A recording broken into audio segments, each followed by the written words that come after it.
যদি খুনের হিসাব দেখেন, আমরা বলছি যে কিছু কিছু জায়গায় ছিনতাই বেড়ে গেছে, কিছু কিছু ডাকাতিও কিছু কিছু জায়গায় বেড়েছে, কিন্তু আপনি খুন দেখেন এই 5 বছরের মধ্যে সবচেয়ে কম। সেপ্টেম্বর থেকে ডিসেম্বরে যে আমরা ফিগারটা দিয়েছি 5 বছরের মধ্যে সবচেয়ে কম। যারা পালিয়েছেন তারা পালিয়েছেন 5 থেকে 8 তারিখের মধ্যে, যখন দেশে কোনো গভর্নমেন্ট ছিল না। তারপরেও আপনি জানেন যে 5 তারিখের থেকে প্রায় 13, 14, 15 তারিখ পর্যন্ত পুলিশ ছিল না। আমাদের ছেলে মেয়েরা রাস্তায় নেমে তারা ট্রাফিক পুলিশের দায়িত্ব পালন করেছে। অনেকে তাদের পাড়ায় পাড়ায় রাত জেগে পাহারা দিয়েছেন।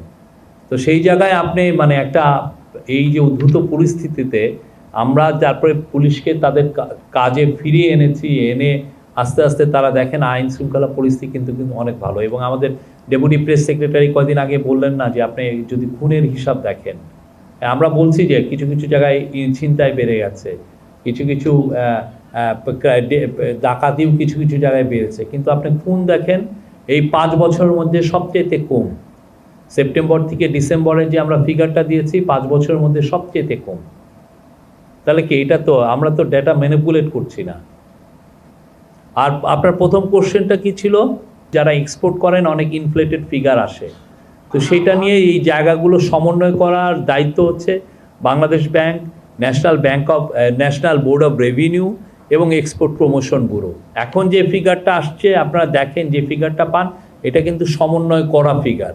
এখানে কোনো ডাবল কাউন্টিং বা ডেটা ম্যানিপুলেশনের কোনো সুযোগ নাই। এবং আমরা যারা যারা যে কে কতটুকু এক্সপোর্ট করছেন সেটা আমরা জানছি। অনেকে আমাদের বিজনেসম্যানদের মধ্যে অনেকে বলেন যে আমার $800 মিলিয়ন এক্সপোর্ট, কিন্তু আপনি যদি ডেটা খুঁজে দেন দেখেন যে এটা 500 মিলিয়নও হয়নি। সেগুলোও হয়, অনেকে ইনফ্লেটেড বলেন, বাট আমাদের এখন যে ফিগার সেটা ঠিক আছে। কমান্ড সেন্টারটা এটা একটা সমন্বয় করবে হোম মিনিস্ট্রির, এখানে সবাই এটা এখানে প্রত্যেকটা বাহিনীর প্রতিনিধি থাকবেন এবং কন্টিনিউয়াসলি এটা মনিটর হবে।